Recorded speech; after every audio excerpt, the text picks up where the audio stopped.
요한계시록 21장에 들어가면은 이제 새하늘과 새 땅이 내려오게 되고 이전 것은 지나간 모습을 보게 됩니다.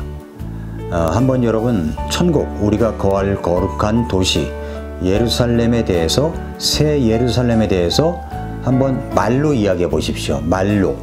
그 거룩한 도시 새 예루살렘의 모습의 외형적인 모습에 대해서는 이미 지난 시간에 언급을 했었습니다.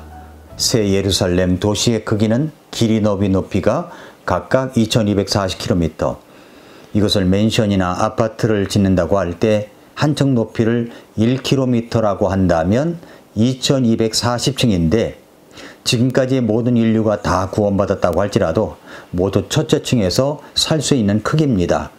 이 도시의 성벽의 높이는 144큐빗, 약 65m인데 방어의 목적이 아니라 아름다움을 나타내기 위한 목적이라고 했죠.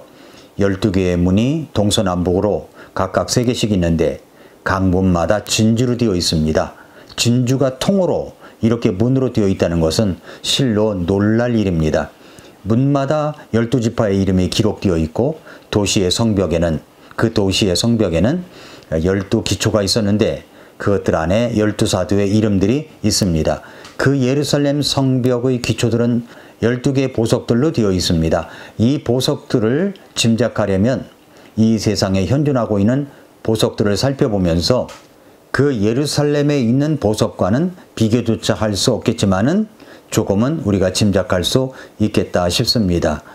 영국에 가면 대형 박물관이 있는데 그곳에 세계에서 가장 귀중한 보석 컬렉션을 소장하고 있습니다. 그 중에서 유명한 보석은 타워 오브 런던에 소장되어 있는 영국 왕관 보석인데, 이 보석들에는 왕관, 왕홀, 검, 그리고 중요한 의식용 보석들이 있습니다. 코인으로 다이아몬드라는 보석은 105.6캐럿의 크기인데 현재 영국 여왕의 왕관에 장식되어 있다고 합니다.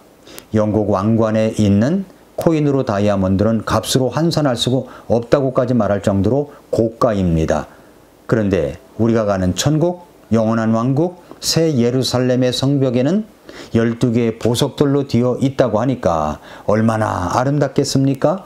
벼곡, 사파이어, 옥수, 에메랄드, 홍만호, 홍보석, 기감남석, 녹주석, 황옥, 노곡수, 청옥, 자수정입니다. 이 도시의 거리는 황금이 아니라 순금으로 되어 있습니다. 마치 투명한 유리 같습니다. 성벽과 거리만 이 정도인데 우리가 살아갈 집, 처소는 얼마나 아름답고 좋겠습니까? 정말 그날을 그리워합니다. 그런데 저는 성경을 읽다가 의구심이 있는 구절을 발견했습니다. 의심은 아니고 왜 그럴까 하는 질문입니다. 그것은 요한계시록 21장 4절입니다. 21장 1절부터 3절까지는 얼마나 분위기가 좋은지 모릅니다. 제가 읽어볼까요? 내가 새하늘과 새 땅을 보았으니 이는 처음 하늘과 처음 땅이 사라졌고 바다도 다시는 있지 아니하였기 때문이더라. 나 요한이 보니 거룩한 도시 새 예루살렘이 신부가 자기 남편을 위해 단장한 것 같이 예비하고 하늘에서 하나님으로부터 내려오더라. 내가 들으니 하늘에서 큰 음성이 나서 이르되 보라, 하나님의 성막이 사람들과 함께 있고 그분께서 그들과 함께 거하시리라. 그들은 그분의 백성이 되고 하나님께서는 친히 그들과 함께 계셔서 그들의 하나님이 되시리라. 자, 이런 분위기인데 정말 좋은 분위기죠? 그런데 갑자기 4절 말씀에 이런 말씀이 나옵니다. 하나님께서 그들의 눈에서 모든 눈물을 닦아주실 것이며 다시는 사망이 없고 슬픔도 울부짖음도 없으며 아픔도 다시는 없으리니 이는 이전 것들이 지나갔기 때문이라 하더라. 하나님께서 그들의 눈에서 모든 눈물을 닦아주신다는 기록입니다. 그렇다면 그곳에 간 성도들이 구원받아 주님이 계신 곳, 저 영원한 왕국에 가 있는 우리들이 왜 눈물을 흘리는 것일까요? 하나님께서 우리들의 눈에서 흐르는 눈물을 닦아주신다고 했습니다. 왜 눈물을 흘리는 것일까요? 생각해 보셨습니까? 왜 눈물을 닦아주신다고 하셨을까요? 이것을 어떻게 해석해야 할까를 생각해 보았습니다. 먼저 두 가지로 해석이 됩니다. 첫째로 성도들의 눈에 흐르는 눈물은 은혜와 위로 때문에 흘리는 눈물이라는 해석입니다. 이것이 이제 말소론의 권위 있는 성경 해석자인 월버드 박사가 이렇게 주석을 달아놓은 겁니다. 하나님께서 새 예루살렘에 있는 성도들의 눈에 눈물이 흐르는 것을 보고 그 눈물을 친히 닦아주시는데, 이것은 성도들이 지상생활 당시에 죄를 지은 것이 생각나서 흐르는 눈물이 아니고 이것은 하나님의 위로이지 성도들의 참회가 아니라고 말합니다. 이 눈물은 인간의 죄로 인하여 하늘에서 흘리는 눈물이라기보다는 예수 그리스도를 위하여 이 땅에서 고난받을 때 흘렸던 눈물인 것 같다고 말하고 있습니다. 그 근거가 이어서 나오는 말씀, 다시는 사망이 없고 슬픔도 울부짖음도 없고 아픔도 다시 없다고 하신 말씀 때문이라고 해석할 수 있다는 것입니다. 이제 이전 것들이 다 지나갔기 때문입니다. 이전에 예수 그리스도를 믿기 때문에 오는 고난과 핍박이 있었습니다. 그 믿음을 지키고 믿음으로 살아가려고 하는 것 때문에 때로는 죽기도 하고 슬픔과 울부짖음이 있었고 그 아픔도 있었습니다. 그것이 생각나면서 흘리는 눈물일 것이라고 추측해 봅니다. 그리고 하나님께서 위로해 주시고 함께 해 주시니 거기에 은혜에 만족해서 은혜가 충만해서 흘리는 눈물일 것이다 라고 하는 것입니다. 그뿐만 아니라 나를 위해서 흘리신 예수님의 고귀한 보혈의 공로로 나 같은 자가 구원받아서 하늘의 왕국인 영원한 왕국에 오게 되었고 믿음으로 사는 것 때문에 이 지상에서 살아갈 때 받았던 슬픔들, 때로는 강렬하게 부르짖었던 울부짖음, 아픔들이 하나님의 은혜로 다 녹여버리니까 눈물이 저절로 흐를 수가 있었다는 것입니다. 그래서 우리 주님이 다가오셔서 내 눈물을 친히 닦아주십니다. 이제는 이전 것들이 지나갔다 그러시면서 21장 5절부터 7절까지 말씀하시는 내용이 있습니다. 왕좌에 앉으신 분께서 이르시되 보라 내가 모든 것을 새롭게 하노라 하시고 또 내게 이르시되 이 말씀은 참되고 신실하니 기록하라 하시며 또 내게 이르시되 다 이루어졌도다. 나는 알파와 오메가요 시작과 끝이라. 내가 목마른 자에게 생명수의 샘에서 값없이 주리라.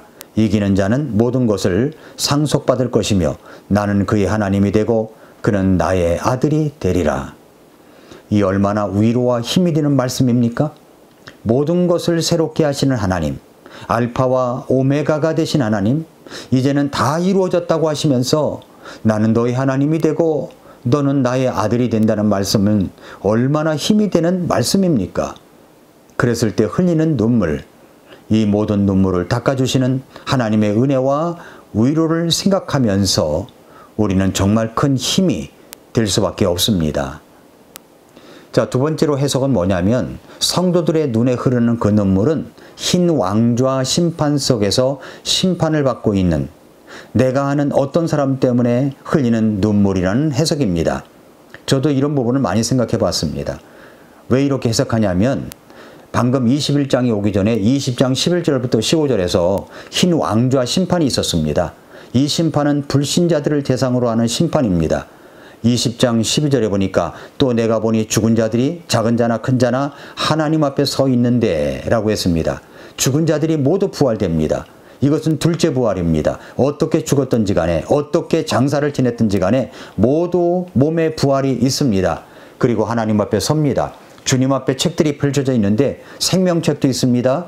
죽은 자들, 불신자들, 이 땅에서 사랑하는 우리 주님의 구원의 은혜를 거절한 사람들, 믿지 않은 사람들이 자기들의 행위에 따라 그 책들이 기록된 대로 그런 책이 있는데 그것에 근거하여 심판을 받습니다. 행위를 기록한 책입니다. 이 땅에서 정말 악독한 사람들을 봅니다. 저런 사람 누가 안 잡아가나 생각되는 사람들이 있습니다. 천년이 하루같이 하루가 천년같이 모두 회개하기를 기다리시는 주님의 사랑에 은혜를 저버린 사람들이 자기 행위대로 심판을 받습니다. 모두 불호소에 던져집니다. 이것이 둘째 사망입니다. 둘째 사망은 20장 15절 말씀에 불호소라고 되어 있습니다. 이 모습을 누가 보고 있습니까? 아마도 구원받은 사람들, 사랑하는 우리 주님 옆에 서 있으면서 이 광경을 구원받은 사람들이 보지 않을까요? 그때 구원받지 않은 식구들이 그 심판대 앞에 있을 수 있습니다. 하나님 앞에 서서 행위대로 심판을 받는 우리 사랑하는 부모님이 서 계실 것입니다. 사랑하는 남편, 아내가 서 있을 것입니다. 눈에 넣어도 아프지 않은 내 사랑하는 자식이 거기에서 있을 것입니다. 이런 이야기는 성경에는 나오지 않고 상상에 불과합니다만, 상상을 한다면 지옥 불호수에 떨어지면서 나를 보고, 예수님 곁에 서 있는 나를 보고 그분들이 소리치지 않을까요? 조금만 더 인내를 갖고 나에게 그 복음을 전해 주었더라면 내가 지옥에 가지 않을 텐데, 엄마, 아빠 나에게 참고 기다리면서 나에게 복음을 전해 주었더라면 내가 지옥에 가지 않을 텐데, 여보, 내가 힘들게 하더라도 확신을 갖고 나에게 복음을 전해 주었으면 좋았을 것을. 이런 것이 상상이 되지 않습니까? 그때 그 장면을 본 구원받은 성도들은 눈물이 흐리지 아니할 수가 없을 것입니다. 아, 내가 조금만 더 인내를 갖고 지속적으로 복음을 전할 걸. 왜 그렇게 하지 못했을까? 그 울부짖음, 눈물, 아픔, 고통. 그래서 흐르는 눈물을 우리 사랑하는 주님이 오셔서 직접 눈물을 닦아주실 것입니다. 그리고 말씀하십니다. 이제 이전 것들은 다 지나갔다.